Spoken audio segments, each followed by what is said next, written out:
संभाला रखवाला यीशु है रखवाला रखवाला यीशु है रखवाला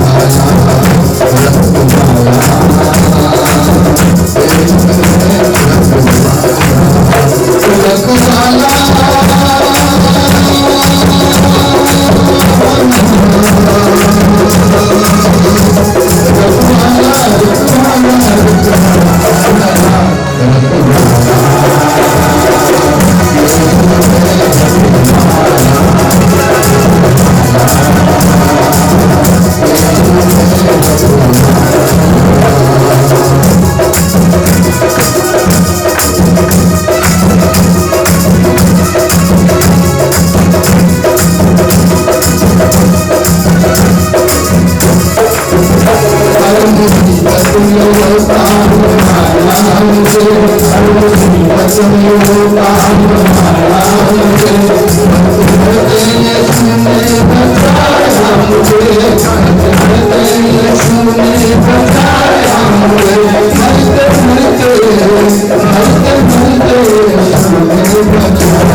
चाहिए,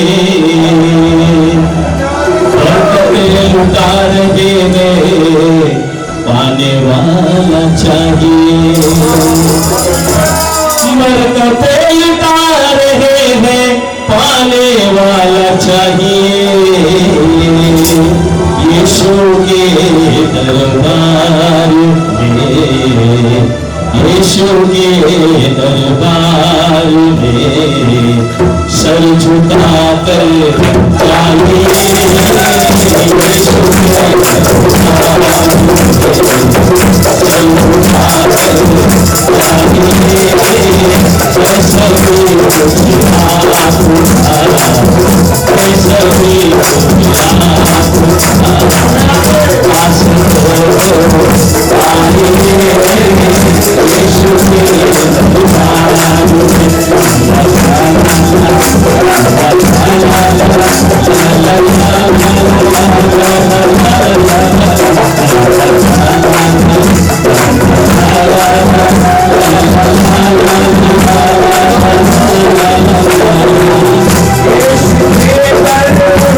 में सर झुकाकर चाहिए।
सभी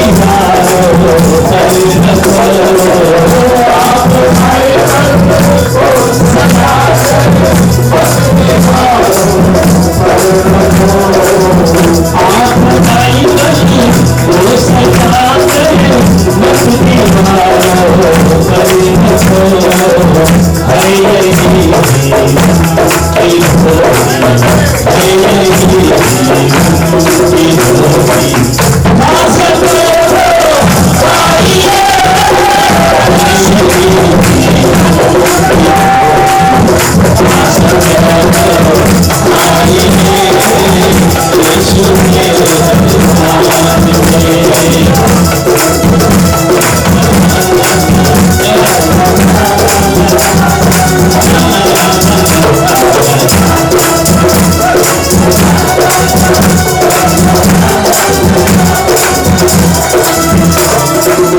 वो है हिंदू, वो है मुस्लिम, वो है पापी, वो पवित्र।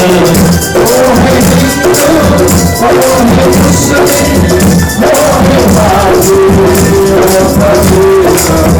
वो है हिंदू, वो है मुस्लिम, वो है पापी, वो पवित्र। ऐसी बात की दिखाए, ऐसी बात की दिखाए। आशा करो आई रे, ऐसी बात की दिखाए। आशा करो आई रे, यीशु के दरबार में सर झुकाकर आई रे।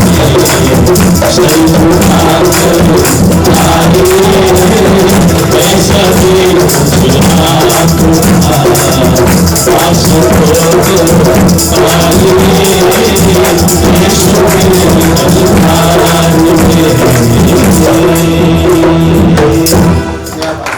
Yeterli kumyon jeweस डोंगरावर गेले. त्यांनी येशू आणि बाकीचे लोक पाहिले.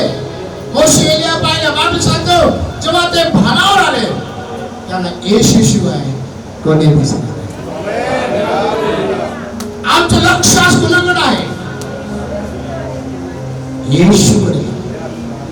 येशूकडे आपलं लक्ष, तो तुमची सर्व गरज पूर्ण करणार. आम्ही कोणी नाही, आम्ही कोणीच नाही, पण देव पूर्ण करणारा परमेश्वर. It is a plan for God. देवाची योजना की आम्ही एकत्र यावं, त्याची आराधना करावी, स्तुती करावी. Glory to God. Hallelujah.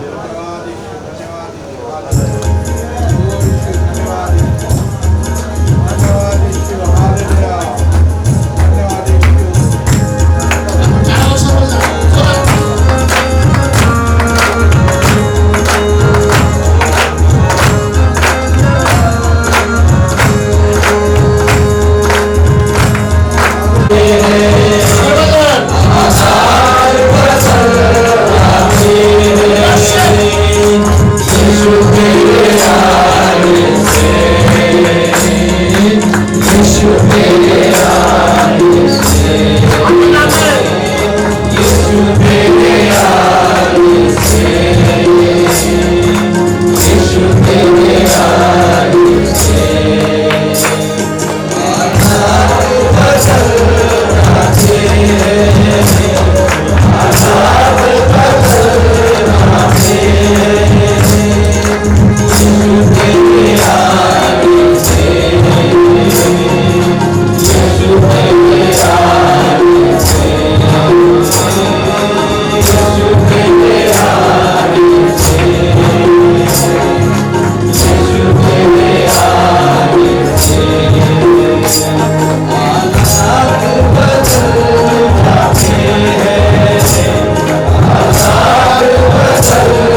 त्यामुळे कारण आपण थोडंसं बसून थोडं मास वाटतं फक्त आपण 1 तास याच्याकडे बसणार मी जास्त बोलणार 1 तास फक्त आणि मग आम्ही देवा धन्यवाद येऊवा म्हणजे तेरी जरूरत आहे पाठ आहे पुढे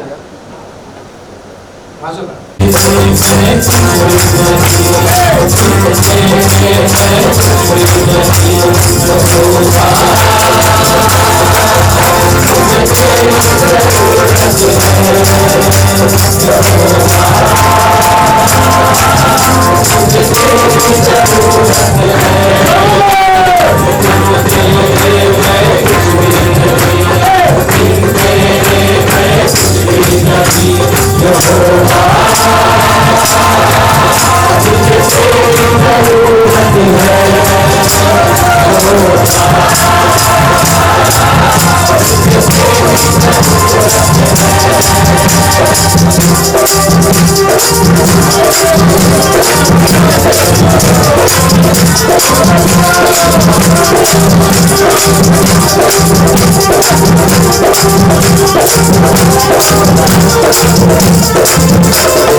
विनोद नवगिरे आम्हाला प्रार्थनेत सांगितले. पास्टर विनोद नवगिरे.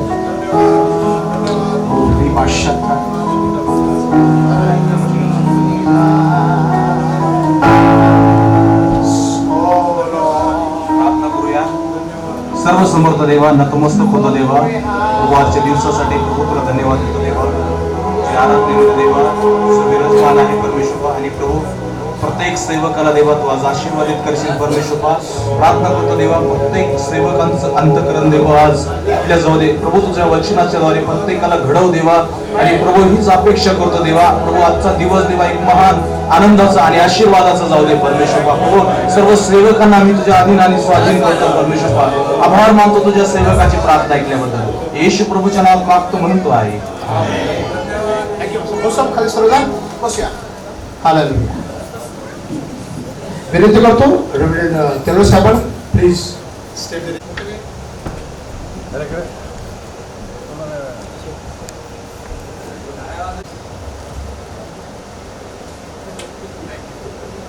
बागडे साहेब पुढे या. बागडे साहेब प्रत्येकाला सर्वांना पुढे बोलवणं अशक्य आहे.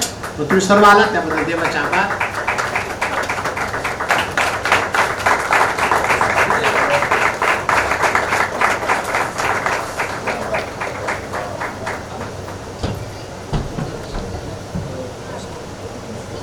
पवित्र सेनाधीश परमेश्वरा, आकाश पृथ्वीचे निर्माणकर्ता मी तुला धन्यवाद देतो. तुझी स्तुती आणि प्रशंसा करतो. आजची सर्व होणारी मीटिंग आशीर्वादित कर. तुझं गौरव होऊ दे. आणि जे वक्ते आलेले आहेत त्यांचं दान आम्ही तुला देतो. या पवित्र आत्म्याच्या द्वारे सांग. आणि पवित्र आत्म्याचे दान आलेलं आहे प्रभू ते आशीर्वादित कर. तुझ्या गौरवासाठी तुझ्या सेवेसाठी अधिक आशीर्वाद करतो. तुझा आशीर्वाद तू पाठव. देणाऱ्या सर्वांना राखून ठेवलेला आशीर्वाद आमच्या जीवनाकडून तुझा महिमा, तुझी स्तुती आणि प्रशंसा प्रभू येशूच्या नावात प्रार्थना केली म्हणून. आमेन. जे सन्मानास पात्र आहे आणि प्रभूची विशेष प्रकारची योजना आम्हा प्रत्येक सेवकांसाठी आहे. बायबल सांगतं की बोलावलेले पुष्कळ आहेत, निवडलेले थोडके आहेत. सेवक हे निवडलेले आहेत. आणि गोष्ट निश्चित आहे, सेवकाला ज्यावेळेस देव निवडतो, लीडरशिप देतो, तर तो सेवक देवाचं प्रतिबिंब असतो. बऱ्याच लोकांना देव कसा माहीत नसतो. मग त्या लोकांसाठी देवाचं स्वरूप येशू ख्रिस्त म्हटलं नाही का, मी सेवा करून घेण्यासाठी नाही तर सेवा करण्यासाठी आलो. आणि मग तो स्वतः येशू म्हणतो, मी आणि पिता एक आहे. ज्याने मला पाहिलं त्यानं पित्याला पाहिलं. तर सेवकामध्ये देवाचं प्रतिबिंब असलं पाहिजे. पुन्हा मी तुम्हाला सांगतो, लोकांना देव कसा समजणार नाही. मग त्यांना सेवकामधनं देव दिसणार आहे. बऱ्याच वेळा मी पाहतो की ज्या सेवकाकडे बघितलं जातं त्यावेळेस लोक हताश निराश होतात आणि ते देवापासून दूर जातात. त्यामुळं जगामध्ये एवढे लोक आहेत, तुमच्या शहराचाच विचार तुम्ही करा. विद्वान लोक आहेत, ज्ञानी आहे, विचारवंत आहेत, पैसा आहे, सगळ्या गोष्टी त्यांच्याकडे विपुल प्रमाणामध्ये आहेत. परंतु देवानं त्यांना रिजेक्ट केलं आणि तुम्हाला सेवेसाठी निवडलं. अजून एक गोष्ट तुम्हाला सांगतो, लीडरशिप संबंधानं आज आम्ही पाहणार आहोत. लीडर हे जे अक्षर आहे त्या संबंधानं आपण विचार करणार आहोत. या सेवकाला देव त्याच्या मर्जीप्रमाणे घडवत असतो. ऐका, ज्यास आम्ही आमच्या मर्जीप्रमाणे घडण्याचा प्रयत्न करतो त्यास देव आम्हाला त्या ठिकाणातून काढून टाकत असतो. उदाहरण तुम्हाला पवित्र शास्त्रात अनेक सापडतील.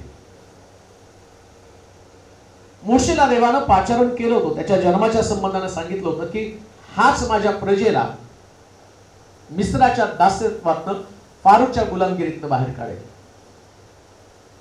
मग आम्ही पाहतो की सेवकासाठी देवानं फारूच्या राजवाड्यामध्ये या मोशेला पाठवलं. त्या ठिकाणामध्ये त्याला सगळं ट्रेनिंग मिळालं. परंतु बोलवण्याचा आणि निवडण्याचा एक समय असतो. त्याला बोलवलं होतं, जन्माच्या स्थापनेपासून अगोदरच त्याला देवानं नियुक्त केलं होतं सेवा करणार म्हणून. त्याला पाचारण केलेलं होतं, त्याला बोलवलं. पण बोलवणं आणि स्थापन करणं किंवा पाचारण करणं या दोन्ही गोष्टी भिन्न भिन्न आहेत. मग आता मोशेला 40 वर्षाचा झाल्याबरोबर त्याच्या आतमधनं एक आवाज यायला लागला की तुला नेतृत्व करायचं, तुला नेतृत्व करायचं, तुला लिडरशिप करायची. मग या मोशेनं काय केलं, इस्रायल लोकांचा न्याय इन्साफ करायला सुरुवात केली आणि आम्ही पाहतो की त्याच्यातून खून घडला. मग त्यानंतर परत दुसऱ्यांदा तो न्याय निवाडा करण्यासाठी गेला, लोकांनी त्याला नाकारलं. मग मोशे घाबरला आणि रानामध्ये गेला आणि 40 वर्ष त्यानं मेंढर चालली. 40 वर्ष पहिल्यांदा बोलावलं. आता निवड करण्यासाठी देवाची निवड जी आहे ती पहिल्यांदा मोशेच्या डोक्यामध्ये जी आहे, काय त्याच्या डोक्यामध्ये आहे, देवानं माझी निवड केली, देवानं मला पाचारण केलं. पण जितकं पाचारण महत्वाचं आहे तितकी निवड पण महत्वाची आहे. पाचारण तर सगळ्यालाच आहे, सगळे तुम्ही सेवा करत आहात. ज्या अर्थी तुम्ही सेवा करतात त्यास तुम्हाला पाचारण झालेलं आहे. पण पाचारणानंतर देवाची पण एक निवड असते. देवाची पण एक निवड असते बरं का. प्रश्न आम्हाला पडतो नाही का, आम्ही पण एवढी कष्टात सेवा करतो, त्रासामध्ये सेवा करतो, मग काहींच्या वाटेला आयुष्यभर त्रासच असतो, काहींच्या वाटेला आयुष्यभर दुःखच असतं. मग देव तर पक्षपाती नाही, देव तर सगळ्या सेवकांवर सारखं प्रेम करतो. पण पाचारण करणं आणि निवड करणं या दोन भिन्न गोष्टी आहेत. तुम्हाला पाचारण झालं असेल, परंतु पाचारणानंतर ज्या प्रोसेस मधनं देव तुम्हाला नेत असतो, ज्या भट्टीमधनं देव तुम्हाला नेत असतो, त्याच्यामध्ये जे तुमचं स्वतःचं आहे ते सगळं निघून गेलं पाहिजे, सगळं. म्हणून मोशेला 40 वर्ष मेंढर चारायला, राजवाड्यातनं मेंढर चारणं सोपं नाहीये.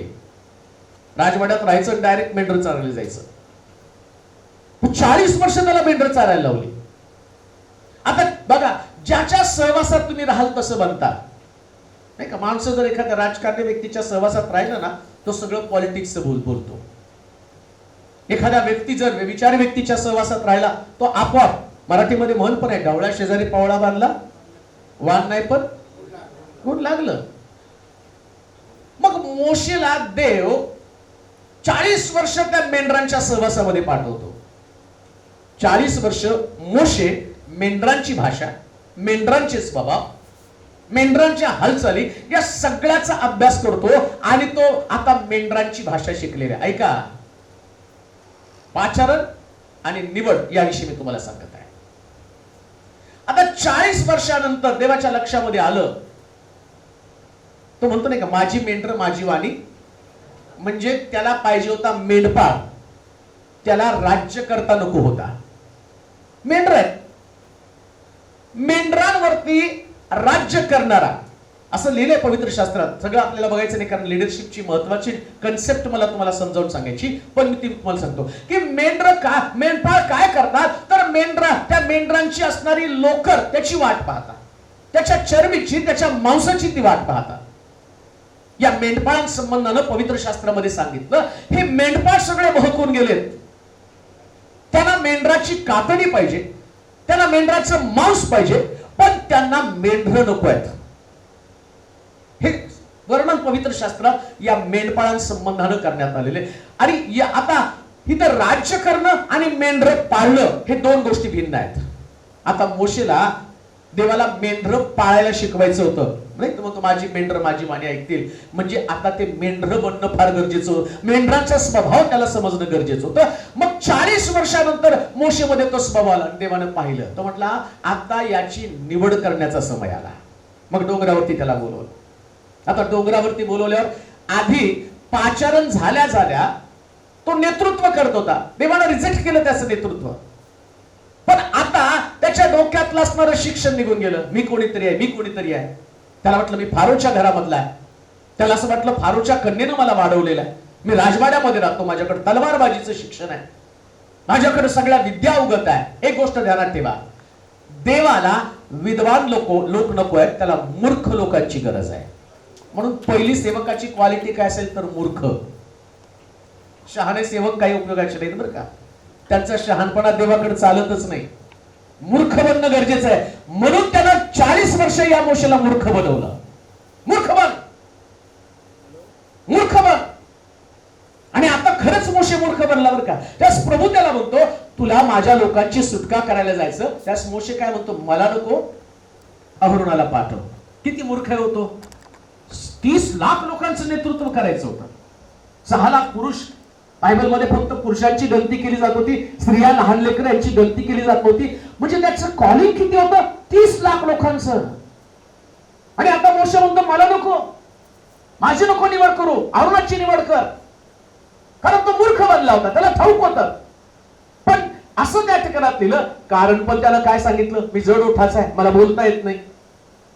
ज्या देव एखाद्या सेवकाला निवडतो ना, त्याच्याकडे क्वालिटी नसेल तर देव त्याच्यामध्ये क्वालिटी निर्माण करतो.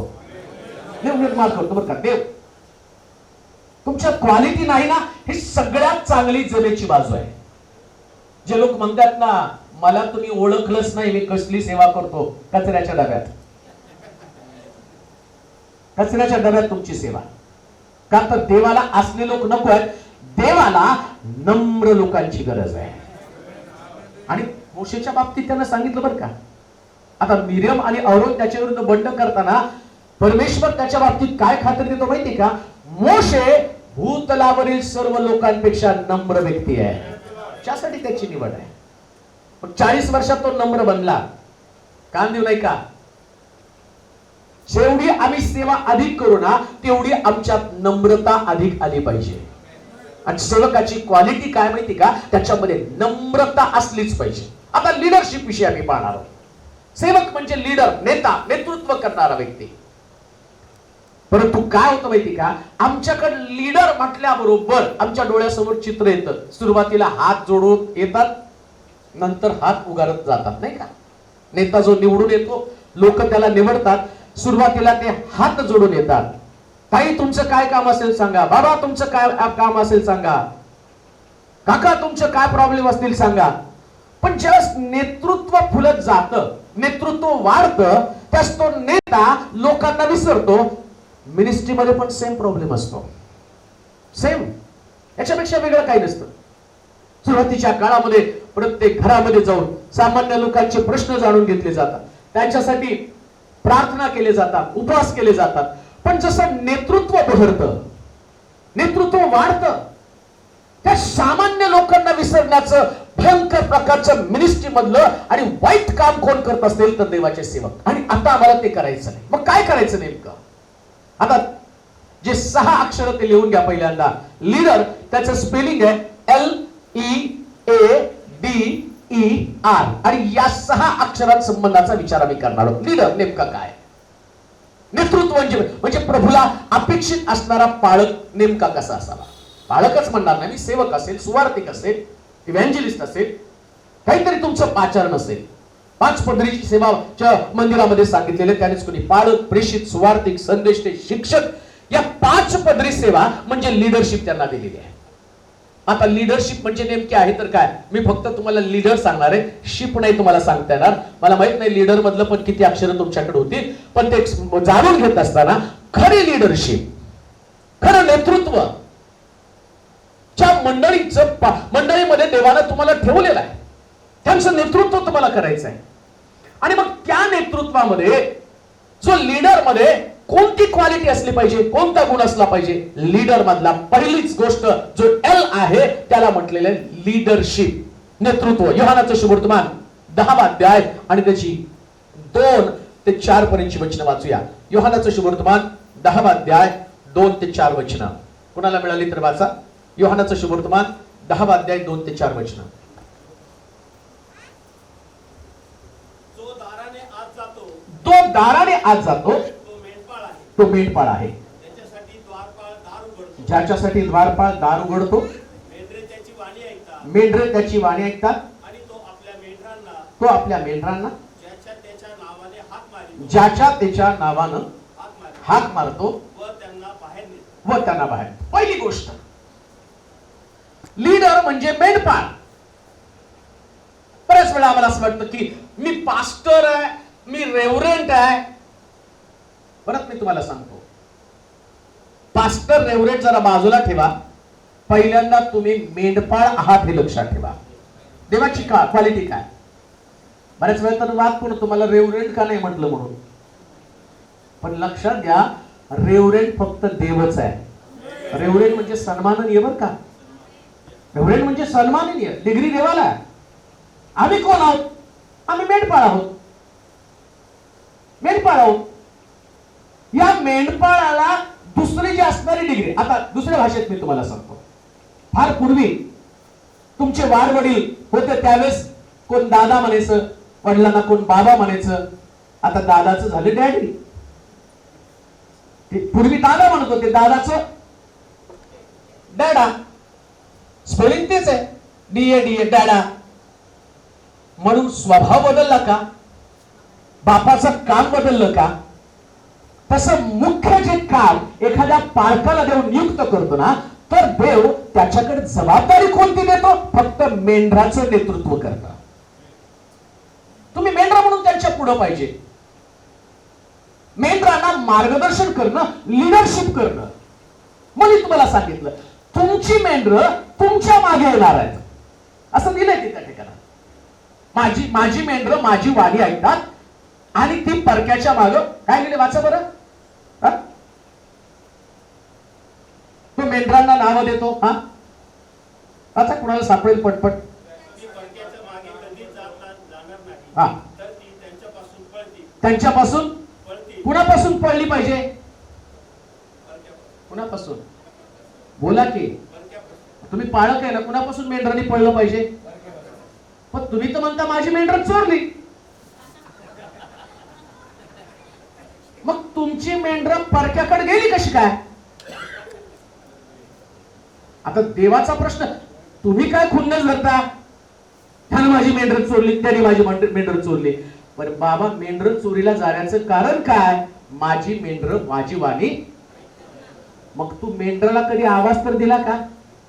तुझं मेंढरू ज्यावेळेस आजारी पडलं, तुझं मेंढरू ज्या संकटामध्ये सापडलं, तुझ्या मेंढराला ज्यावेळेस तुझ्या मदतीची गरज होती, त्यास मेंढरू तिथून ओरडत होत, पालक साहेब माझी मदत करा, पास्टर माझ्यासाठी प्रार्थना करा, पास्टर माझा मुलगा व्यसनात अडकलेला आहे, पालक साहेब माझा पती आणि दारूच्या गुत्त्यावरती अडकलेला आहे, माझी लेकरं उद्ध्वस्त झालं, माझं कुटुंब उद्ध्वस्त झालं. पण तुम्ही तर तुमच्यामध्येच राहिला.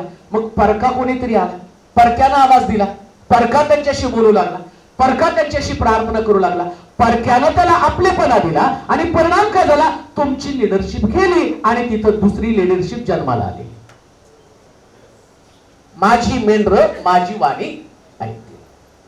अजून एक गोष्ट तुम्हाला सांगतो. बऱ्याच लोकांना, तुमच्याकडे आहे का नाही माहिती, कुणाचकडे असेल तर मला माफ करा, दर महिन्याला एक वक्ता आणून बोलवायची सवय असते. प्रीच करा. मग त्यांची वाणी ऐकल्यावर त्यांच्याच मागे जातील ना. तुमच्या चर्च मध्ये महिन्याला तुम्ही एक वक्ता आणला, तुमची मेंढर, आता हे घरात तुम्ही किती पण भारी बनवलं ना, हॉटेलचं थोडस खाल्ल्यावर तिकडची सवय हळूहळू लागायलाच लागते ना. मग तुम्ही कशाला हॉटेल दाखवता त्यांना? तुमची लिडरशिप आणि तुमच्या मेंढरांना तुमचीच वाणी ऐकली पाहिजे, तुमचीच वाणी ऐकायला पाहिजे. लिडरशिप मध्ये सगळ्यात मोठा गुणधर्म कोणता? तर तो सगळ्या मेंढरांच्या पुढे मेंढपाळ असला पाहिजे.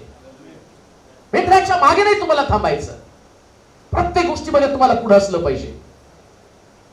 तुमचं नेतृत्व जे आहे ना, प्रार्थनेमध्ये तुम्ही पुढे असलं पाहिजे. असं नाही सांगायचं, हो ठीक आहे आता आपल्याकडे प्रार्थना आहे, रात्रभर तुम्ही प्रार्थना करा आणि पाळक साहेब झोपायला गेले. अहो, तुम्हाला रात्रभर प्रार्थना केल्यावर मेंढर रात्रभर प्रार्थना करते. तुम्ही गुडघे टेकले, मेंढर रात्रभर गुडघे टेकते. मला आवडलं, आल्या आल्या ते म्हणजे मला ब्रेक डान्स येतो. मेंढपाळ नसला तर मेंढर नसतील. मेंढपाळच तो एकदम तोंड मरगळून तिथं पडल्यावर त्यांची मेंढर त्याच्या स्वभावाची बनणार आहे. मेंढपाळ लढणार तर मेंढर लढतील, मेंढपाळ पळेल तर मेंढर पळणार आहे, मेंढपाळ सेवा करेल तर मेंढर सेवा करणार आहे, मेंढपाळ जर समर्पित जीवन जगेल, मेंढर समर्पित असतील. म्हणून तर आम्ही पाहतो येशू ख्रिस्त शिष्यांसमोर रात्रभर डोंगरावरती प्रार्थना करत असताना म्हटलं, तुम्ही जागृत राहा आणि प्रार्थना करा. त्यानं त्याचं प्रार्थनेचं जीवन शिष्यांसमोर मांडलं, कशा पद्धतीने प्रार्थना केली पाहिजे. तो वारंवार येऊन बघत होता. तिथं असं लिहिलं, शेवटच्या दिवशी सुद्धा तो आला आणि त्यानं पाहिलं शिष्य झोपी गेलेले, परंतु मेंढपाळ झोपी गेला नाही. तो परत जाऊन त्यानं प्रार्थना केली. एक गोष्ट ध्यानात ठेवा, मेंढर सांगतील मेंढपाला जागं राहावं लागणार आहे. कशासाठी? त्याची मेंढरं कोणी चोरून नेऊ नये, त्याची मेंढरं आणि कोणी उद्ध्वस्त करू नये. देवाचे प्रिय लोक, कुठल्या पाळकाला दोष देऊ नका. यानं माझी मेंढरं चोरली, त्यानं माझी मेंढरी चोरली. बायबल सांगतं मेंढपाळ आदर्श नसल्या कारणानं तुमच्या मेंढरांवरती घाला घातला जातो. अजून एक गोष्ट तुम्हाला सांगतो. समजा, ऐका बरं का, दोन गोष्टी मी तुम्हाला सांगत आहे. मेंढर चोरीला जातात, मग काही चोरणारे पण असतात. दाविदाच्या कळपामध्ये एक लांडगा शिरला, एक अस्वल शिरलं, एक सिंह शिरला. आणि दाविदाला कळालं की एक मेंढरो ते घेऊन चाललेला आहे. माझ्यासारखं असतं तर मी तिथं बसून म्हणलं असतं जाऊ द्या, ते सारखं चर्च बदलतं म्हणून त्याला किती पण सांगा, किती पण मेहनत घ्या, ते फिरिस्ताच आहे हो. पण दाविदानं तसं नाही केलं. सिंहाच्या जबड्यातनं त्यानं मेंढरू बाहेर काढला. सिंहाच्या जबड्यातनं. ज्यावेळेस तुम्ही लिडरशिप करताना त्यावेळेस तुमच्या समोर सिंह असणारच आहे. तर येशूच्या 12 शिष्यांपैकी एका शिष्याला यहुदाला जर सैतानानं फसवलं, मग तुमची मेंढर ठकवली जाणार नाहीत का? तुमची मेंढर फसवली जाणार नाहीत का? त्यांना आमिष दाखवलं जाणार नाही का?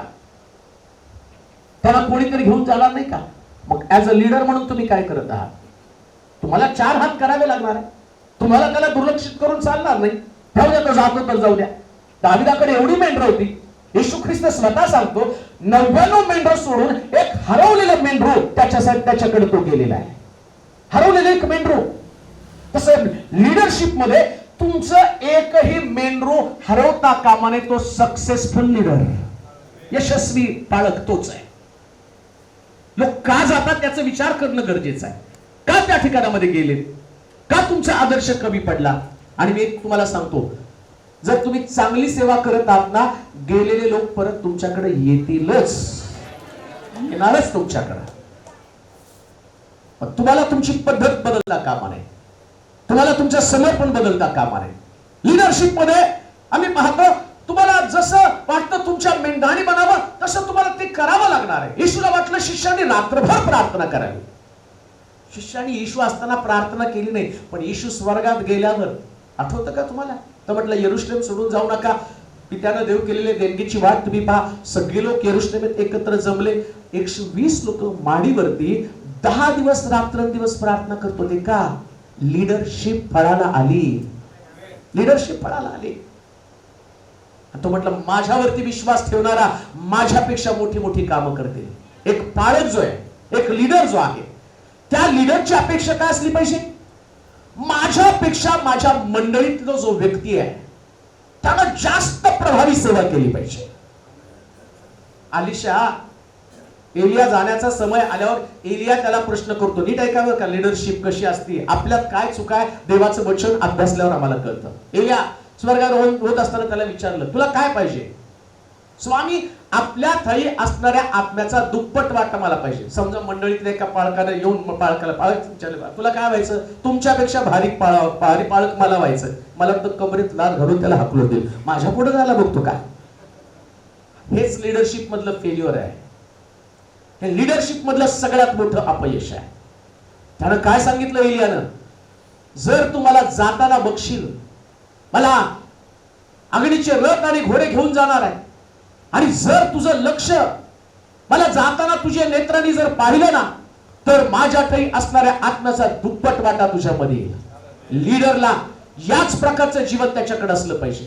त्यानं नेहमी असं चॅलेंजिंग टार्गेट मिनिस्ट्रीमध्ये लोकांसमोर ठेवलं पाहिजे, की त्या लोकांना वाटलं पाहिजे मिनिस्ट्री असावी तर माझ्या पास्टर सारखी असावी, सेवा असावी तर माझ्या पाळकासारखी सेवा असावी. इतकं चॅलेंजिंग जीवन तुम्हाला ठेवावं लागणार आहे. लेचपेचं जीवन मिनिस्ट्री मी धरली, मी सोडली, मला आज वाटलं करावी, मला उद्या वाटलं करू नये, मला वाटलं देवानं पाचारण केलं, मला वाटलं आज देवानं पाचारण काढून घेतलं. एक गोष्ट ध्यानात ठेवा, देव एकदा दिलं तर काढून घेत नाही. मरेपर्यंत तुमच्याकडे पाचारण राहतं. तुमचं पाचारण कोणीच काढून घेऊ शकत नाही, कारण ती देवाची देणगी. देव देतो आणि काढून घेतो, असं कधीच होत नाही. म्हणून एकदा देवानं तुम्हाला नेमलं तर मरेपर्यंत तुम्हाला त्याच गोष्टी करायच्या आहेत. म्हणून म्हणतो नाही ख्रिस्ताच्या प्रीतीपासून मला कोण मला व्हिजन पासून विभक्त करेल? कोण करणार आहे? मग त्याने सांगितलं, मरण, संकट, छळ, उपासमार, दंगे दुपे कोण आणि विभक्त करतं? कधी उपाशी राहावं लागतं, कधी अपमान होतो, कधी कधी लोक तुम्हाला दुखवतात, आजूबाजूचे लोक तुमच्यावरती आक्षेप घेतात. मग तुम्ही म्हणता, नाही मला नाही सेवा करू शकत का? माझी मंडळी चांगली नाही. काही येशूच्या मंडळीमध्ये भरलेले होते, कसले शिष्य होते? पेत्र येशूला शिव्या देत होता, थोमा त्याच्यावरती अविश्वास धारण करत होता, यहुदा त्याला 30 रुपयाला विकायला तयार झालेला आहे. योहान म्हणतो स्वर्गात अग्नी पाठवून या लोकांना भस्म करून टाका. एक तर धड आहे का त्याच्या 12 शिष्यांमध्ये? तुमचे तरी घाबरून दडपून कुठेतरी कोपऱ्यात पाळक आले का? कधी कधी पाळकाला बघितल्यावर लोक असं त्यांना असं वाटतं, सिंह आला नाही. सिंह नाही, तुम्ही मेंढपाळच आहात. मेंढरांवरती प्रेम करणारे, मेंढरांवरती प्रेम केलं पाहिजे. मग तिथे आम्ही पाहतो शमूएलाचं पुस्तक, पहिले शमूएल 17वा अध्याय आणि 17 पासून 34 पर्यंतची वचन आपण वाचूया. पहिले शमूएल 17वा अध्याय 34 ते 36 वचन. हा, कोणतरी एक चांगलं पटकन काढून वाचणार असेल तर बरं होईल, म्हणजे आपला वेळ वाचेल. पहिले शमूएल. दावीद हा, शौलास म्हणाला, आपला दास आपल्या बापाची शेरडे मेंढरे राखीत असता. हा, एकदा एक सिंह एक अस्वल येऊन कळपातील एक कोकरू घेऊन गेले. कळपातील एक कोकरू घेऊन गेलं. तेव्हा मी त्यांच्या पाठीस लागून त्याला मारिलं आणि कोकऱ्यास त्याच्या जबड्यातून सोडवलं. मजवर त्यानं झडप घातली. तेव्हा मी त्यांची दाढी धरून काय धरून? कुणाची दाढी धरली? कुणाची दाढी धरली? तुम्हाला पण तुमचं मेंढरू कोण नाही तर त्याची दाढी धरायलाच पाहिजे ना. हा, जबडा धरा. दाढी म्हणजे त्याचा जबडा आहे. तुमचं मेंढरू चाललंय, तुम्हाला दिसतंय, तुम्ही प्रार्थनेला गेल्यावर दिसतं दुसऱ्या सेवकाची गाडी तिथे लागलेली आहे. का तुम्ही तर घुसत नाही त्या घरामध्ये? आता तुम्ही लीडर आहात ना, देवाला तुम्हाला निवडलंय ना, काय ते गिव्हअप करण्यासाठी, सोडून देण्यासाठी? एकदा का त्या सिंहाला तुमच्या कळपातलं मेंढरू न्यायची सवय लागली ना, हळूहळू तुमचा सगळा कळप तो उद्ध्वस्त करून टाकेल. मग तुमच्यातील लढण्याची ताकद पाहिजे ना, जी दाविदामध्ये. ऐका, अजून एक गोष्ट मी तुम्हाला सांगते, जे मी सांगतो ते बिब्लिकल सांगतो, बायबलच्या बाहेरचं एक पण उदाहरण मी तुम्हाला सांगणार नाही. आणि बायबल मधलं सत्य मिनिस्ट्रीमध्ये कशा पद्धतीने अप्लाय करावं याच्याविषयी मी तुम्हाला सांगत आहे. आता इथं दावीद शौलासमोर एक अनुभव कथन करतो आणि पाहतो कोण? स्वर्गातलं देव. या सगळ्या गोष्टीचं तो पाहत आहे, यांच्यामधली चर्चा. शौलानंतर कोण? हा एक प्रश्न देवाला सोडवायचा आहे. तो देव आहे. देवाकडे असं नाही की आता सगळं झालं. बऱ्याच ठिकाणामध्ये आम्ही बघतो, पूर्वी ती मंडळी खूप पॉवरफुल होती, पाळक चांगले होते, आता पाळक गेले, मंडळी विखरून गेली. मग तिथं कुठं देवाने काम नाही केलं का? देव लिडरशिप तयार करतो. शौलानंतर कोण? हा प्रश्न देवाला सोडवायचा होता. शौल आता राजगादीवरती आहे. शौलाचं काही वर्ष राज्य केलं, शौलाची चाल चलूक बिघडली. आणि ज्या दिवशी चाल चलूक बिघडते त्यास देव अभिषेक काढून दुसऱ्याला देत असतो. पण परत तुम्हाला सांगतो, अभिषेक तोपर्यंत जात नाही जोपर्यंत तो व्यक्ती मरत नाही. तो व्यक्ती मरत नाही तोपर्यंत अभिषेक येत असतो. दाविदावरती देवाने अभिषेक केला, पण शौल मेल्याशिवाय तो राजगादीवरती राजा नाही झाला. त्याला थांबावं लागलं, वाट पाहावी लागली. आणि त्यालाही माहिती होतं हा अभिषिक्त आहे आणि अभिषिक्ताचा सन्मान मला केला पाहिजे, आणि तो तोपर्यंत थांबलेला होता. आता इथं काय झालं? या दोघांची चर्चा. काय चर्चा? शौलाला तो सांगतो, शौला मी त्या गल्ल्यातावर युद्ध करणार आहे, आणि तुझ्याकडे साक्ष काय? काय युद्धाचा अनुभव आहे? युद्धाचा अनुभव काय माहिती का? तो म्हणतो, एक सिंह माझ्या कळपातलं आणि मेंढरू घेऊन चाललेला होता, मी गेलो, त्याच्या पाठलाग केला आणि त्या सिंहाला मी पकडलं. एक गोष्ट ध्यानात ठेवा, देवाच्या सेवकांनो, तुमची मंडळी उद्ध्वस्त होऊ देऊ नका. तुमचं चर्च उद्ध्वस्त होऊ देऊ नका.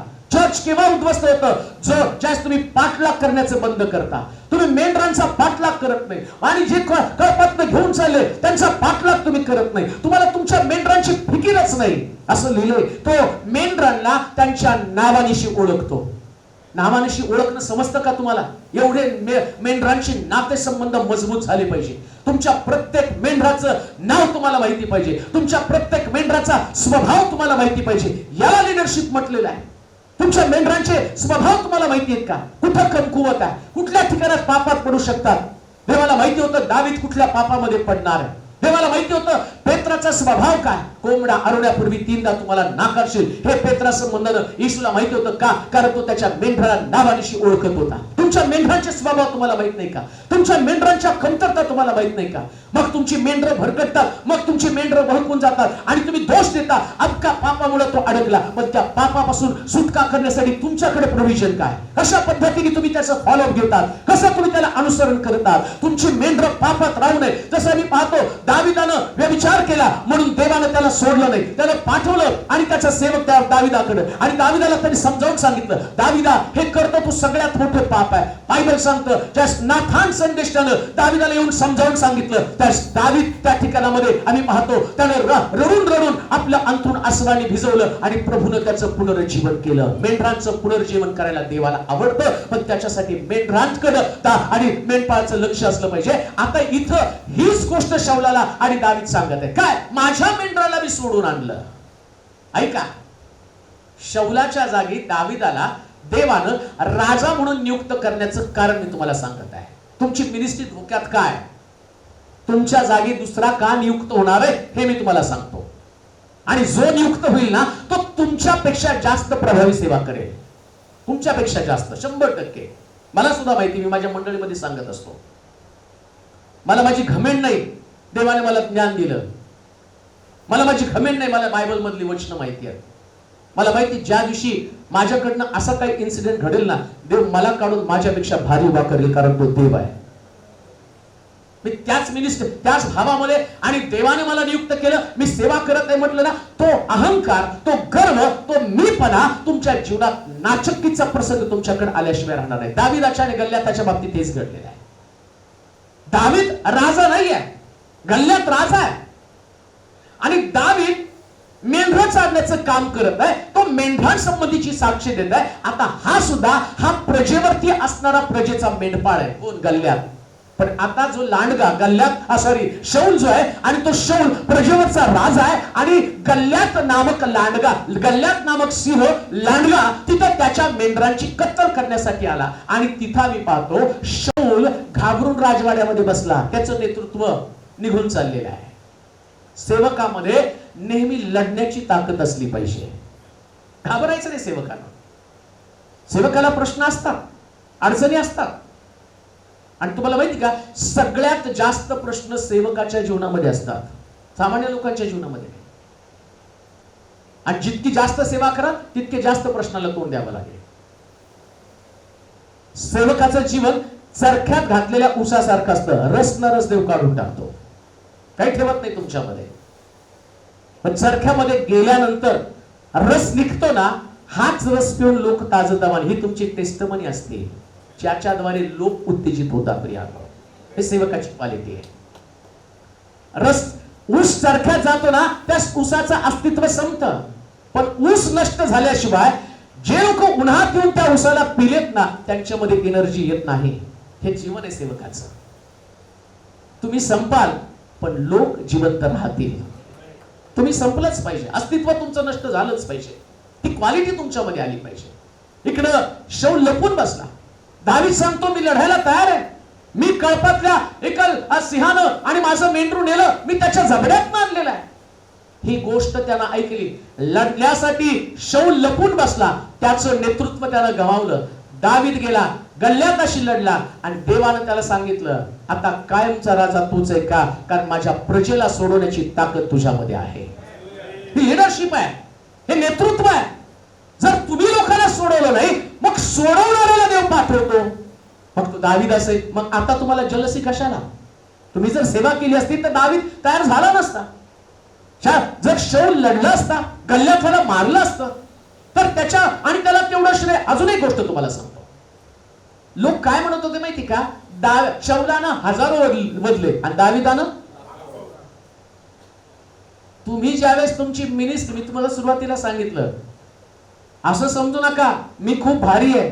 ज्या देव एकाला तयार करतो ना, तुम्ही 1000 केले तर देव दुसरा नियुक्त करेल, त्याच्याकडनं लाखोंची सेवा करून घेईल. हे देवाचं गौरव, देवाचं श्रेय आहे. ही लिडरशिप आहे.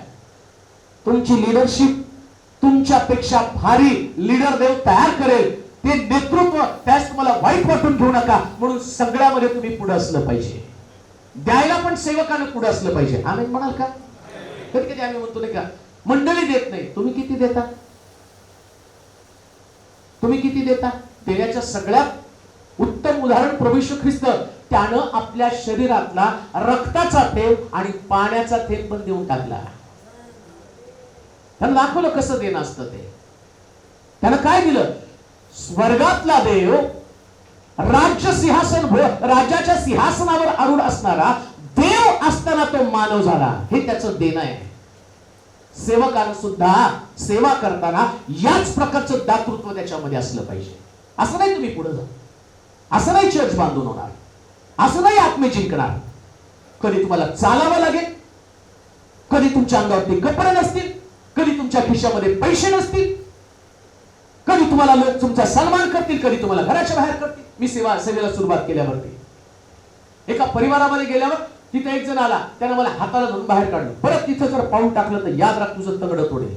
आणि मी रडत तिथून बाहेर पडलो, रडत बाहेर पडलो. लोक आले, ते म्हटले बाळासाहेब काळजी करू नका, याचं सोडून द्या. परत तुम्ही प्रार्थनेला, परत मी तिथे गेलो, दुसऱ्यांदा गेलो, तिसऱ्यांदा गेलो. भर उन्हामध्ये 40-40 किलोमीटर रोज मी फिरायचो चालत चालत. सोलापूरचं टेम्परेचर 43-44 असायचं, पण काही वाहन नव्हतं, चालत चालत फिरत होतो. रात्र रोज होत. एकेका परिवारामध्ये आठवड्यातले 6 दिवस जाऊन बसत होतो आणि 4 तास एकेका आत्म्यासाठी मी तिथे संघर्ष करत होतो. तो आत्मा जिंकला पाहिजे, तो आत्मा देवाच्या राज्यामध्ये आला पाहिजे. सुसाईड करणारे परिवार तरी ठरवलं होतं की मी मरून जाणार नाही, त्यांच्या घरामध्ये जाऊन बसत होतो, काउन्सिलिंग करत होतो त्यांना. हे मेले तर त्याच्यामध्ये आणि संतुष्ट, देव संतुष्ट असणार नाही, आनंद वाटणार नाही देवाला. मला माहित होतं त्यांना वाचवायचं. ते परिवार वाचले, उभे राहिले आणि ते मंडळीचे भाग आहेत. प्रियानो, तुम्हाला हे करावंच लागणार आहे, हे करावंच लागणार आहे. असं राजवाड्यातलं जीवन तुम्हाला कधीच जगता येणार नाही, म्हणून मोशेला तिथून काढलं. फार राजवाड्याचं जीवन जगला. जाता मेंढरांचं जीवन जग. कशी जगतात मेंढरं, कशी वाढतात, काय खायला लागतं, कसं नेतृत्व आणि फुलणार आहे, हे सगळं लक्झरी जीवन जगण्याचा विचार कधी करू नका. सेवेमध्ये देव लक्झरी देतो. येशू ख्रिस्त काय म्हटलं माहिती का? मनुष्याच्या पुत्राला डोकं टेकण्यासाठी जागा नाही. पण आज आम्ही मिनिस्ट्रीमध्ये पाहतो, लोकांना काय वाटतं, मिनिस्ट्री म्हणजे काय? 4 व्हीलर. मिनिस्ट्री म्हणजे काय? बंगला. मिनिस्ट्री म्हणजे काय? लोक आजूबाजूला फिरणं आणि आम्ही त्यांना हात हलवणं आणि मग लोकांनी आमचा सन्मान करणं. नाही हो. येशू ख्रिस्त वधस्तंभावर असताना सगळे त्या ठिकाणी त्याच्या तोंडावर थुंकत होते, त्याच्या गालावरती चापटी मारत होते आणि त्याच्या मस्तकावरती वेत मारत होते, हातामध्ये खेळ ठोकले होते, मस्तकात काटांचा मुकुट घातला होता. हे खऱ्या सेवकाचं जीवन आहे. आम्ही जे जीवन जगतो, पौल सुद्धा त्या ठिकाणी एवढा त्रासून गेला. मंडळी त्याच्यावरती दोषारोप करत आहे. त्या पौल त्या पत्रामध्ये काय लिहितो? मी तुमचं फुकट कधी खाल्लं का? तुमच्या लक्षात येत नाही का? मी स्वतः तंबू शिवून आणि माझी उपजीविका करत होतो. एवढा मोठा पौल, ज्याच्या सावलीने लोक बरे होत होते, ज्या पौलानं मेलेले जिवंत केले, पण त्या पौलाला मिनिस्ट्री करताना लोकांनी दिलेला त्रास, त्या पौलाला आणि त्याच्या शिष्यांकडनं झालेली अपमानास्पद वागणूक. जर तुम्हाला खरी सेवा कळाली तर लक्षात ठेवा, सेवा म्हणजे लक्झरी नाही, सेवा म्हणजे त्याग आहे, सेवा म्हणजे समर्पण आहे, सेवा म्हणजे मरण आहे. आणि म्हणून येशू म्हणतो, जो कोणी माझा शिष्य होऊ पाहतो त्यानं आत्मनिग्रह करावा, आपला वधस्तंभ घेऊन माझ्या मागे यावं. ही लिडरशिप आहे, ही लिडरशिप आहे. म्हणून लिडरशिप मध्ये आम्ही पाहतो, शौल अपयशी का ठरला? कारण गल्ल्यातला तो पाहून लपला. तुम्ही मंडळीमध्ये, मिनिस्ट्रीमध्ये अपयशी का ठरणार आहात? तुम्ही लपाल. दुसरी गोष्ट आपण वाचूया. पहिली गोष्ट आम्ही वाचली, लीडरशिप मध्ये जो एल आहे तो आम्हाला लीड करण्यासाठी सांगतो. लीड कोणाला? शिपला. शिप म्हणजे मेंढर. लीडरशिप मध्ये, लीडरशिप कोणाकडे? मेंढरांसाठी लीडरशिप. आमीन म्हणाल का? कोणाची लीडरशिप? कोणाची? म्हणजे काय? म्हणजे काय लीडरशिप करणं? मेंढरांची लीडरशिप करणं म्हणजे सांभाळ करणं किंवा त्यांना मार्ग दाखवणं. जहाजाला त्यालाही शिप म्हटलं, म्हणजे जहाज, त्याच्याकडे होका यंत्र असतं आणि ते होका यंत्र बरोबर त्याला दिशा दाखवतं, या दिशेनं जायचं. आता मेंढरांना दिशा माहित नाही, ऐका बरं का. मला तर खरं एकच याच्यावरच एक टॉपिकच तुम्हाला जास्त समजावून सांगायला पाहिजे होतं, पण लीडरनं शिपला दिशा दाखवायची असते. मग तुम्ही दिशा दाखवणार आहात. कसं दाखवणार आहात? तुम्ही रागिष्टात, मेंढर कशी राहतील? दिशा कोणी दाखवली? कोणी दाखवली? तुम्ही रागिष्ट, मेंढर तुम्ही तंबाखू खाता, मेंढर दारू पितील. तुम्ही व्यभिचार करता, पाळकाला 2-2 बायका, मग लीडरला त्या लोकांना 4 असतील. आणि शास्त्र तर सांगतं सेवक हा एक पत्नी असावा. असा का नसावा? येशू ख्रिस्ताने तर लग्नच केलं नाही. पौल म्हणतो होईल तितकं माझ्यासारखं राहा. पण आम्ही जगाकडे पाहताना नाही, मग त्यांनी नाही काय केलं, एवढा मोठा सेवक घेऊन त्यांनी ते सोडून. बायबल काय सांगतं ते बघ. त्याने असं केलं, त्यानं तसं केलं. तुझी मेंढर देवानं तुझ्या हातात दिली ना, त्यांना मार्ग तुला दाखवायचा आहे आणि तुला पाहून तुझी मेंढर बनणार आहेत. तुला पैसा चालव, मेंढराला पैसा चालव. तू शिवीगाळ करतो, मेंढर ऐकतात. काही येऊन शकत नाही, आमचं पाळू फार भांडखोर आहे हो. मग त्यांचं भांडण, आता ज्याचा अभिषेक, तुम्हाला भांडणाचा अभिषेक असले तर मेंढराला भांडणाचाच येईल ना. मग आम्ही पुलपीठवरून प्रीचिंग करायचं, आपण असं केलं, आपण नाही, पहिले आपण. तुम्ही तसं करा, तुम्ही तसं करा, तुम्ही पश्चाताप. तुम्ही कधी करणार? तुम्ही कधी करणार पश्चाताप? तुम्हाला कधी वाईट वाटणार आम्ही चुकलो, आमच्यामुळे आमची मेंढर चुकली? लक्षात ठेवा, येशूचे एक शिष्य येशूचा चुकला, पण 11 शिष्यांना जग हलवून टाकलं प्रियाला. कारण नेतृत्व कसं पॉवरफुल होतं. मी तर म्हणतो औरंगाबाद मध्ये राहणारे हे सेवक आहेत ना, असं नेतृत्व बना ना, हे सगळं शहर जिंकलं गेलं पाहिजे, खेडोपाडे बदलले पाहिजे, तेव्हा देवाचं काम मोठं होणार आहे. हे नेतृत्व आहे, हे लिडरशिप आहे. दुसरी गोष्ट आपण वाचणार आहोत, ईगर. दुसरा ई, लीडर मधला एल पाहिलं, लिडरशिप. त्याच्या मेंढरांचं नेतृत्व त्याने करावं. दुसरी गोष्ट जो ई आहे, तो ई म्हणजे ईगरनेस, उत्सुकता, ईर्ष्या, ऊर्जा, धडाडी. ईगर म्हणजे एक प्रकारची उत्सुकता. मला वाटतं रोमकराचं पत्र 12वा अध्याय 11 आणि 12 वचन आपण वाचूया. रोमकराचं पत्र 12वा अध्याय 11 आणि 12 वचन. रोम 12वा अध्याय 11 आणि 12 वचन. आस्थेविषयी मंद असू नका,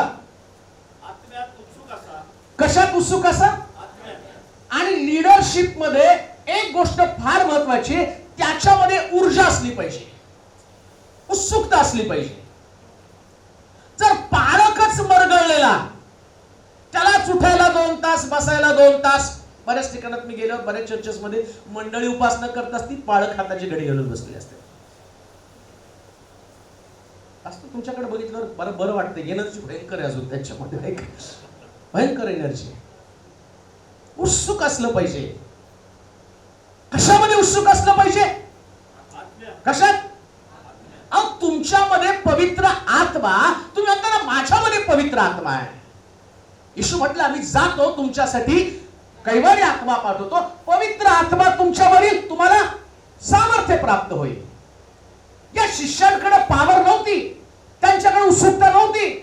हा ऐका, पवित्र आत्मा येण्याच्या अगोदरचे शिष्य, अगोदरचं नेतृत्व आणि पवित्र आत्मा आल्यावरचं नेतृत्व, या दोघांमधला फरक मी तुम्हाला सांगतो. लिडरशिप कशी बदलते पवित्र आत्मा आल्यावर. त्यास येशू आणि त्यांच्या शिष्यांसमोर जात होता ना, त्यास काय होत होतं माहिती का? लहान लेकरं जरी आली तर शिष्य रागवत होते, बाजूला बाजूला बाजूला बाजूला बाजूला बाजूला बाजूला. मग येशू म्हटलं बालकास माझ्याजवळ. येशूकडे ईगरनेस होता. लहान लेकरांमध्ये सुद्धा त्यांना स्पर्श करावा, त्यांना आशीर्वाद द्यावा.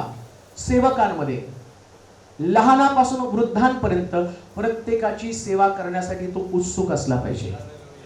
प्रत्येकाची, लहान लेकरावर पण प्रेम करता आलं पाहिजे. लहानातल्या लहान लेकरावरती बायबल सांगतो नाही का, या लहानातल्या लहानासाठी कोणी करेल असं लिहिलं. येशू स्वतः शिष्यांना सांगतो, तुम्ही फार मोठ्या लोकांचं, मोठी सेवा, मोठ्या गोष्टींची अपेक्षा करताय, मोठं विजन तुमच्याकडे आहे. पण बायबल सांगतो थोडक्याविषयी. थोडकं. जर तुमच्याकडे सेवेची उत्सुकता नसेल, पवित्र आत्मा तुमच्यामध्ये आला, मग पवित्र आत्मा काय अन्य भाषा बोलण्यासाठी आला का नुसता? पवित्र आत्मा कशासाठी आला तुम्हाला? मी पवित्र आत्म्याने बोलतो, मग काय अन्य भाषा बोलायला पवित्र आत्मा आला?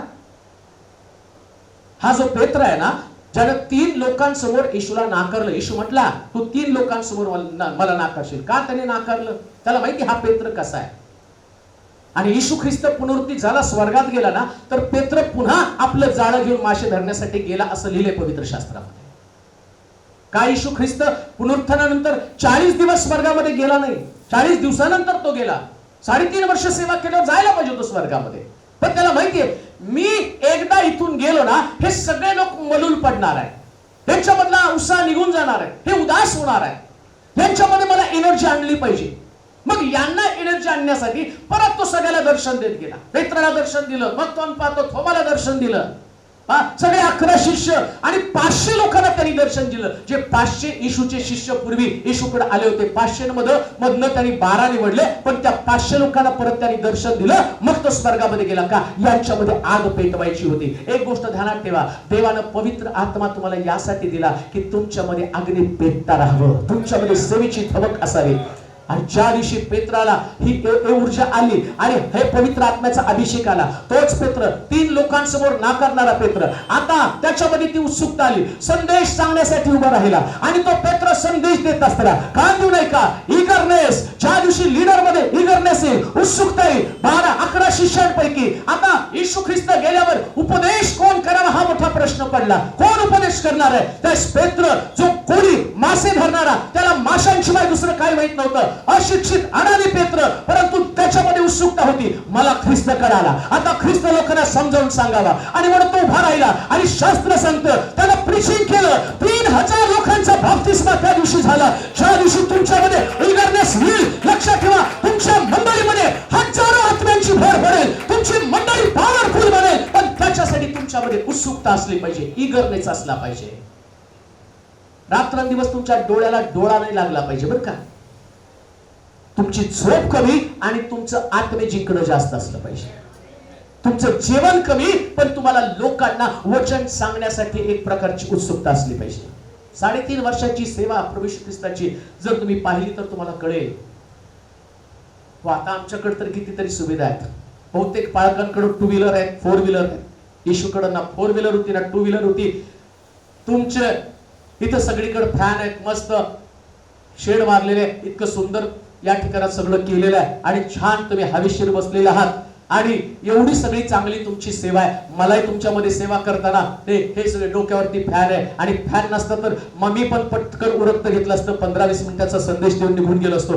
पण येशू ख्रिस्त डोंगरावरती प्रवचन देत असताना ना तिथं छप्पर होतं ना बसण्यासाठी खुर्च्या होत्या. लोक त्या ग्राउंडवरती त्या दगडांवरती बसत होते आणि हजारो लोकांना, साऊंड सिस्टम नसताना सुद्धा हजारो लोकांना येशू उपदेश करत होता आणि तो उपदेश लोकांच्या हृदयामध्ये जात होता. एवढं करून येशू डोंगर उतरून खाली यायचा, रात्रभर पुन्हा डोंगरावरती प्रार्थनेला जात होता. एवढी ऊर्जा, एवढी इगरनेस कुठे त्याच्यामध्ये होती? त्याला माहिती होतं माझं जीवन अल्प आहे, मिनिस्ट्री मोठी आहे, मला जास्त काम करायचंय. तुमचं जीवन पण, माझं जीवन अल्प आहे, आम्हाला मोठी मिनिस्ट्री करायची. एक गोष्ट ध्यानात ठेवा, आमचं जीवन क्षणभंगूर आहे, माहित नाही कधी जीवन संपेल. परंतु पौलासारखं आम्ही म्हटलं पाहिजे, एक पंडित रामाबाई ज्या पद्धतीने म्हणते, एक जीवन लवकर सरेल, काम ते टिकेल, ख्रिस्त असतं. असं जगा की जीवन सरलं तरी तुमचं काम, तुमच्या जीवन आणि तुमच्या मिनिस्ट्रीची खात्री त्याला दिली पाहिजे. त्याच्यासाठी तुमच्याकडे इगरनेस पाहिजे, जो इगरनेस येशूकडे होता,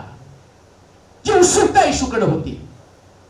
रात्रीच्या समयी निकोदेमस येशूला रात्री विचारायला आला, स्वर्ग राज्य मिळावं म्हणून मला वाटतं तुमच्या घराची बेल 9च्या पुढे जर कोणी दाबली तर तुम्ही त्याचं नरड दाबायला कमी नाही करायचं नाही.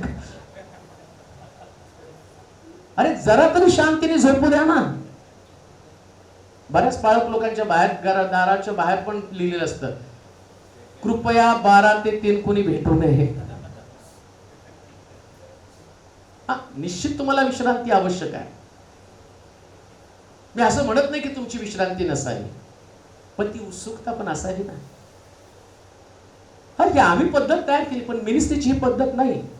रात्रीच्या समयी निकोदेमस येशूकडे आला, ऐका बरं का नीट. आणि त्यांनी विचारलं स्वर्ग राज्य मला मिळावं म्हणून काय करावं? रात्रभर येशूने त्याला सांगितलं, पाण्याने आत्म्याने जन्मल्या वाचून कोणी देवाचं राज्य पाहू शकत नाही. मग दुसऱ्या दिवशी त्याचा बाप्तिस्मा नाही झाला, तो गेला. पण त्याची चर्चा येशूने कुठं नाही केली. त्याला माहिती माझी ड्युटी आहे, हे माझं काम आहे. स्वर्ग राज्याच्या ज्या शंका आहे या शंकेचं निरासन मला केलं पाहिजे. हा निकोदेमस येशूचा गुप्त शिष्य,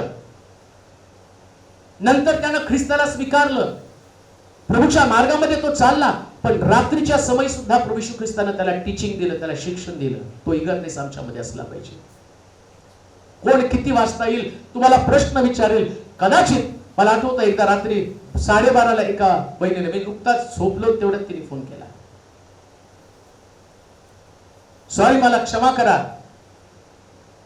पण 2 मिनिटं माझं ऐकून घ्या, मी सुसाईड करणार आहे, निराश आहे, माझा नवरा मला भांडतो, माझ्या घरामध्ये कोणी माझं ऐकत नाही, आता नवरा माझा बाहेर झोपलेला आहे, मी आतमध्ये रूम मध्ये आलेली आहे, मरण्याच्या अगोदर तुम्हाला एक कॉल करून सांगावं माझ्या मनाला वाटलं, तुम्हाला सांगावं म्हणून मी सांगायला सुरुवात केली. माझी झोप एकदम थाडकने उडली. मी म्हटलं आता जर मी झोपलो तर ही बाई उद्याचा दिवस पाहू शकणार नाही. त्या रात्री बसून जवळजवळ 1.5 तास तिला काउन्सिलिंग केलं. तुझ्या जीवनाचं महत्व किती आहे, तुझ्या नवऱ्याला नसेल, तुझ्या सासूला नसेल, पण देवाच्या दृष्टिकोनातून किती तू महत्वाची.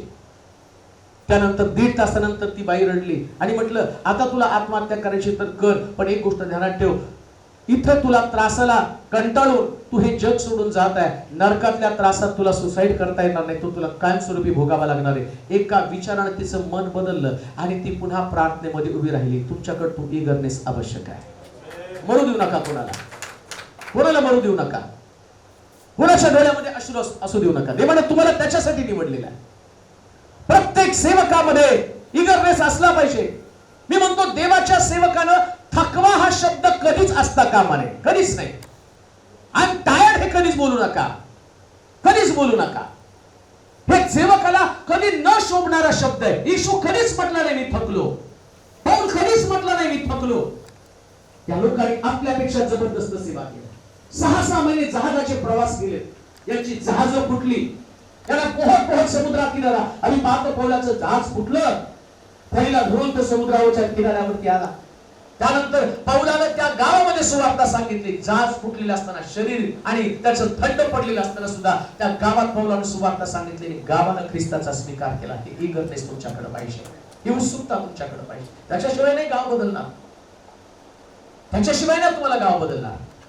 मी म्हणतो सेवकाची स्टाईल जर कोणती असेल, तुम्हाला स्टाईलच कॉपी करायची ना, आणि एकमेकाची कॉपी करतो आणि म्हणतो मला बेनिंसारखं टच म्हटलं की पडलं पाहिजे. ती कॉपी करण्यात उपयोग नाही हो. ख्रिस्तालाच कॉपी करायची, त्याची स्टाईल. रात्री लोकांना संदेश देत होता, रात्रभर प्रार्थना करत होता, ही स्टाईल आहे. दुसरी तुमची स्टाईलच असू शकत नाही. तुम्हाला याच पद्धतीने सेवा करावी लागणार आहे. आणि म्हणून दुसरी गोष्ट आम्ही पाहिली की त्याच्याकडे इगरनेस आहे. तिसरी गोष्ट वाचूया. तिसरी गोष्ट मत्त्याचं सुवर्तमान आणि त्याचा 16वा अध्याय आणि त्याचं 24 वचन. मला नाही वाटत जास्त होईल, पण आपण संपूया 1 वाजेपर्यंत संपूया ते. मग येशू आपल्या शिष्यांना म्हणाला, मग आपल्या शिष्यांना म्हटला, माझ्या मागे येण्याची कोणाची इच्छा असेल, माझ्या मागे येण्याची कोणाची इच्छा असेल तर त्याने स्वतःचा त्याग करावा व आपला वधस्तंभ स्वतःचा त्याग करावा व आपला वधस्तंभ घेऊन मला अनुसरावे. तिसरी गोष्ट लीडरशिप मधला पहिला एल तुम्हाला सांगतो, लीडरशिप. दुसरी गोष्ट इगरनेस. आता तिसरी गोष्ट जर तुम्ही बघितली तर त्याला म्हटलंय ऍब्डिकेट. ABDICAT, ऍब्डिकेट. आणि ऍब्डिकेट या शब्दाचा अर्थ आहे त्याग. त्याग करायला शिकलं पाहिजे. आणि शिष्यत्वाची किंवा लीडरशिपची वृत्तीची पाहिजे, आणि ती म्हणजे त्याला त्याग करता आला पाहिजे. कोणाचा त्याग करायचा?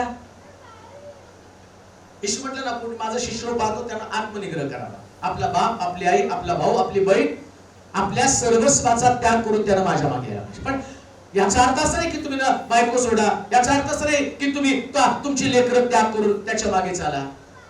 मग नेमकं येशूला आम्हाला काय शिकवायचंय, कसली लीडरशिप बनवायची? तुम्हाला माहिती का, मिनिस्ट्रीमध्ये सगळ्यात मोठा शत्रू कोणता? ऐका, मिनिस्ट्री मधला सगळ्यात मोठा शत्रू नीट ऐका बरं का. हे तुम्हाला पृथ्वी तलावरचं सांगत नाही, मी तुम्हाला स्वर्गातल्या गोष्टी सांगतो. मिनिस्ट्री मधला सगळ्यात मोठा शत्रू ज्याच्यामुळं एक फार मोठी मिनिस्ट्री देवानं त्या मिनिस्ट्रीला टाकून दिलं, त्या मिनिस्ट्रीचा त्याग केला आणि प्रभू त्या मिनिस्ट्रीच्या ऐवजी त्याला दुसरी मिनिस्ट्री स्थापन केली. सगळ्यात मोठी मिनिस्ट्री स्वर्गामध्ये असणारी लुसिफरची मिनिस्ट्री, नाही का? वर्षीपर 3 देवदूत होते, मिखाएल, लुसिफर आणि गॅब्रियल. 2 राहिले स्वर्गामध्ये. मिखाएल राहिला, गॅब्रियल राहिला आणि लुसिफरला खाली टाकून दिलं. का टाकून दिलं? 2 मिनिस्ट्री शिल्लक आहे. एक मिनिस्ट्री उद्ध्वस्त झाली आणि त्या मिनिस्ट्रीच्या मोबदल्यामध्ये येशू ख्रिस्त म्हणतो, आता ती मिनिस्ट्री मी पुन्हा उभी करेल.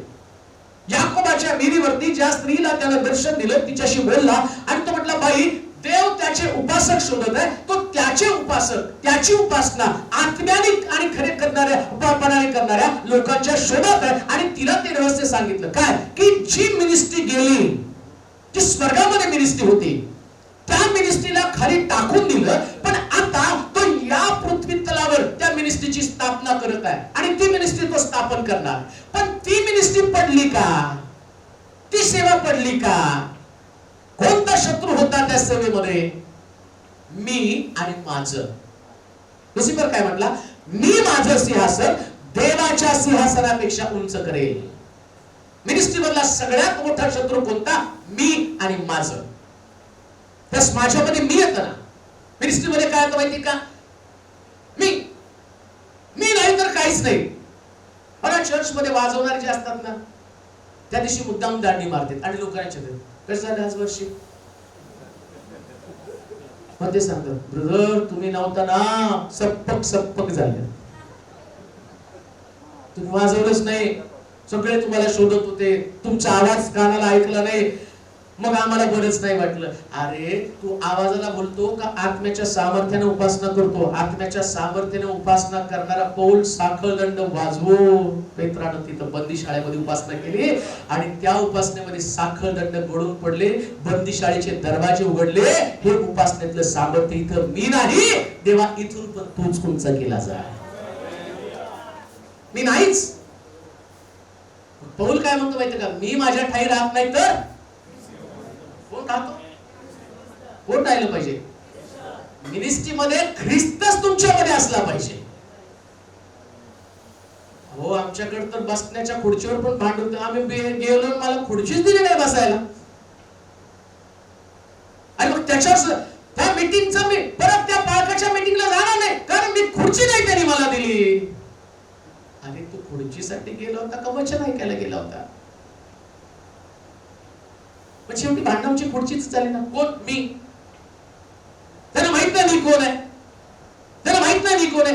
तुम्ही कोण नाही, ख्रिस्तामुळे तुम्ही आहात. तुम्ही कोणीच नाही हो. यरुशलेमेत येशूने प्रवेश केला, मग त्यानं म्हटलं चौकात बांधलेलं गाढव सोडून आणा. मग काय गाढवाला काहीतरी वरात काढण्यासाठी नाही आलं, चला गाढव पाहिजे, गाढवाची वरात करायची म्हणून तुम्ही गाढवाला घेऊन या. अरे गाढवावरती त्याला बसायचं होतं. समस्या काय? त्याला एक गाढव पाहिजे होतं ज्याच्यावरती त्याला स्वार व्हायचं होतं. तसंच लक्षात ठेवा सेवकांनो, मी स्वतःला नेहमी म्हणतो, मी प्रभूनं निवडलेले एक गाढव आहे. तुम्ही प्रभूनं निवडलेले गाढवा. आणि गाढवाचं काम काय? काही लोक म्हणले लाता मारणं. गाढवाचं काम काय? आम्ही तर लाता मारतो. आणि का लाता मारतं गाढव माहिती का? मला त्रास देऊ नका, मला त्रास देऊ नका. सेवकानं नेहमी त्रास करून घ्यायची सवय लावली पाहिजे. आम्ही म्हणाल का? लोक त्रास देतील. येशूच्या शिष्यांना येशूला त्रास दिलाच ना. त्याचे शिष्य काय खूप त्याला काही चांगलं करून देत होते अशातला भाग नाही. तसं सगळे तुम्हाला त्रास. आणि अजून एक गोष्ट तुम्हाला सांग, काही लोकांना सिरियल मधलं जीवन जगायला आवडतं. सारखे राहतात सेवक. बघा माझ्याकडे मंडळी बरोबर नाही, बायको पण त्रास देते, शेजारी त्रास देतात, गाववाले त्रास देतात. मला तर वाटतं सगळे यांच्याच मागे लागलेत का काय बाकीच्या नसतं. बायको त्रास देते, घरामध्ये आर्थिक प्रश्न आहेत, सासू पण त्रास देते, त्याच्यानंतर भाऊ पण लक्ष देत नाही. अरे तुझं लक्ष यांच्याकडे कशाला गेलं? तुझं लक्ष स्वर्गातल्या देवाकडे गेलं पाहिजे. अजून पण मी क्रूसावरती खेळलो नाही. माझा ख्रिस्त मिनिस्ट्रीसाठी क्रूसावरती खेळला गेला. माझ्यामध्ये त्यागाची असली पाहिजे, मी, माझं आणि मला, या सगळ्या गोष्टींचा तुम्हाला त्याग केला पाहिजे. मला कोणीतरी आणि चांगलं माझ्याविषयी बोललं पाहिजे. लक्षात घ्या, कोणत्या सेवकानं लोकांनी आपल्याविषयी चांगलं बोलण्याची अपेक्षा करूच नये. आमेन म्हणाल का? जोरात येऊ द्या आमेन तुमचं. आमच्याकडे मात्र उलट होतं. त्यांनी नुसतं ते पालक तुमच्याविषयी असे असे बोलले, फुगलेला चेहरा दिसलाच तिथं, त्याला पाहिलं बरोबर. मग काय शब्दांमुळे तुम्हाला ओळखायचं का तुम्ही पाळत आहे म्हणून? नाव नाही, तुमचं कॅरेक्टर, तुमचा निग्रह, तुमचा आत्मत्याग याच्यानं तुम्हाला ओळखलं पाहिजे. ऐका, बायबल मध्ये सांगतो इकडचं तिकडचं. येशूला माहितीये हा यहुदा जो आहे तो मला धरून देणार आहे. मग शेवटची रात्र आणि सगळ्या शिष्यांचे पाय त्याने धुवायला सुरुवात केली. पेत्राजवळ आला. पेत्र म्हटलं माझे धुवू नका, तेवढ्या लायकीचा मी नाही. म्हटलं नाही, धुवायला पाहिजे. ज्याचे पाय धुणार नाही त्याला स्वर्ग राज्य मिळणार नाही. धुता धुता येशूला माहिती होतं यहुदा पण माझा आणि माझा घात करणारे मला धरून देणारे, त्याने त्याचे पण पाय धुतले. आणि तिथं उल्लेख केला नाही बरं का यहुदा मला धरून देणार आहे. सगळं धुवून झालं, सगळं काही झालं. आणि मग तो काय म्हटलं माहिती का, आता भोजन झाल्यावर तो म्हटला तुमच्यातला एक जण मला धरून देणार आहे, तो माझ्या गालाचं चुंबन घेईल, माझ्या ताटामध्ये हात घालेल आणि हात घालून तो मला भरवेल. हे सगळं माहिती असताना यहुदाने सेम क्रिया केली. तो आला, ताटात हात घातला, येशूचं चुंबन घेतलं, त्याला घास भरवला. त्यास येशू त्याला काय म्हणतो माहिती का, जा, जे तुला नेमलं ते तू कर. मिनिस्ट्रीमध्ये एक गोष्ट प्रत्येकाने ध्यानात ठेवली पाहिजे. पौल म्हणतो माझ्या जीवनामध्ये एक काटा, आणि काय प्रार्थना करतो, हा काटा प्रत्येक मंडळीत एक काटा असणार आहे. प्रत्येक मंडळीत एक काटा. तुम्ही आता नाही आमची मंडळीच काट्याची, तो मासाच तुमचा बंडल हो. काय काट्या माशामध्ये एवढे काटे असतात की काटाच येत नाही. पकडलीच कशाला असे? पकडतानाच एक काट्यावाला मासा पकडायचा होता, तुम्ही गेले चिंगळ्या पकडायला. खावा. हालेलुया. जरा जोरात बोला हालेलुया. काटा असणार आहे, पण तो काटा तुमच्यामध्ये असताना पौल काय म्हणतो, अलेक्झांडर तांबटानं माझं फार वाईट केलं. पौलाला पण तो आला. आता एवढा भारी पौल ज्याच्या सावडीने लोक बरे होत होते, त्या पौलाच्या जीवनामध्ये अलेक्झांडर तांबट आहे. मग तुमच्या जीवनात कोण आंबट नसणार का? असणारच आहे की. तो असणार आहे, त्याच्याकडे तांबट तर आमच्याकडे आंबट आहे. एक कोणतरी असणार, प्रॉब्लेम असणार. मग दुखावतं कधी माहिती का, माझं मला त्रास दिला, माझ्याविषयी बोलला. ज्यावेळेस मिनिस्ट्रीमध्ये कोणतरी दुखावला जातो, ऐका, एखादा व्यक्ती, तुमच्या जवळचा व्यक्ती तो दुखावला गेला ना, तो सेवकाच्या विरोधात जाऊन भरपूर पेरत असतो. त्याच वाईट वाटून घ्यायचं नाही. आणि तो काळ तुमचा नसतो. तुम्ही कोणाला सिद्ध करायला पण जायचं नाही. नाही माझ मी तसं नाही, तुम्ही शांत बसायचं. उडू द्या, किती उड्या मारतो शेवटी चेंडू उड्या मारून एक दिवशी गपचूप कोपऱ्यात कुठं तरी डबक्यात जाऊन पडेल. शांत बसायचं. मी असं नाही, मी तसं नाही. तुम्हाला मंडळीला तुम्हाला माहिती काय कशाला सांगण्याची गरज आहे? त्याग तुम्ही मंडळीसाठी नाही केला, सेवेसाठी, आणि सेवेचं प्रतिफळ देणारा देव आहे, तो व्यक्ती नाही. यहुदानं 30 रुपयाला धरून दिलं, तसं तुम्हाला पण कोणीतरी धरून देणार आहे. मंडळीमध्ये तुमच्याविषयी कोणीतरी स्प्रेड करणार आहे. मिनिस्ट्रीमध्ये तुमच्याविषयी कोणीतरी स्प्रेड करणार आहे. अजून एक तुम्हाला सांग, जो खरा सेवक आहे ना, तो कधीच एकमेकाविषयी कुठेही बोलत नाही. आमेन म्हणाल का? कोणाविषयी बोलू नका. दुसऱ्या भाषेमध्ये मी असं म्हणेल, जो सेवक एकमेकाविषयी वाईट पेरत राहतो, तो प्रभूची सेवा कधी करत नाही. कधीच नाही सेवा करत. तो कधीच प्रभूची सेवा करत नाही. प्रभूच्या सेवकाच्या मुखातनं जे निघलं पाहिजे ते फक्त देवाचं वचन, बस. एकमेकाला भेटल्यावर पण तुम्ही देवाच्या वचनातनं बोध करा. काही चुकीच्या गोष्टी असेल तर वचनानं सांगा. कोणाला विरोध करू नका, कोणाच्या विरोधात बोलू नका. का माहिती का, तो म्हणतो तू जर घराच्या कोपऱ्यात कुठेतरी बोलशील कोणाविषयी, मी तुझं धाब्यावरून प्रगट करेल. तू एखाद्याविषयी घराच्या कोपऱ्यात कुठेतरी बोलशील. सेवकांनो, सावध राहा.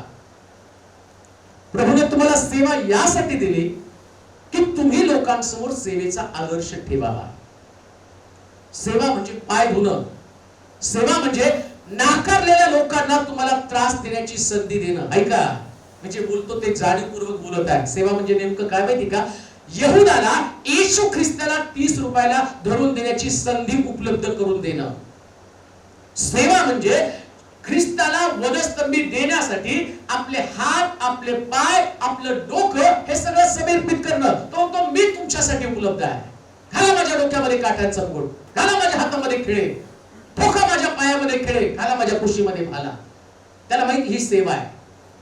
तिथं अनुरोध केला नाही, त्यांनी प्रतिरोध केला नाही, पण येशू ख्रिस्तानं सेवेचं सर्वोच्च आणि बिंदू क्रॉस केला आणि तो काय म्हणतो? ह्या सगळ्यांना क्षमा कर, हे बाप्पा यांना क्षमा कर. म्हणून सेवकामधनं क्षमा अशी झिरपली पाहिजे. सतत सेवा झिरपायची, क्षमा झिरपली पाहिजे.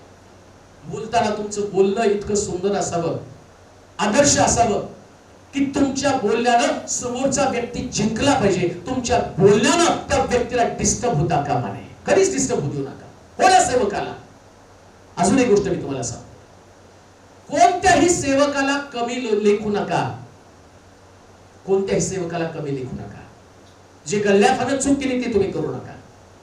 गल्ल्यात दावीदाला मारण्यासाठी निघाला, पण ती देवाची निवड होती. आणि दावीद गल्ल्याथाला मारण्याची संधी त्याला मिळाली, तरी त्यानं गल्ल्याथाला मारलं नाही. का? कारण तो म्हटला तो अभिषिक्त आहे. शाऊलाला मारण्याची संधी मिळाली, पण तो म्हटला मी मारणार नाही. का? कारण तो अभिषिक्त आहे. आपण सगळे अभिषिक्त आहोत. एकमेकावरती हात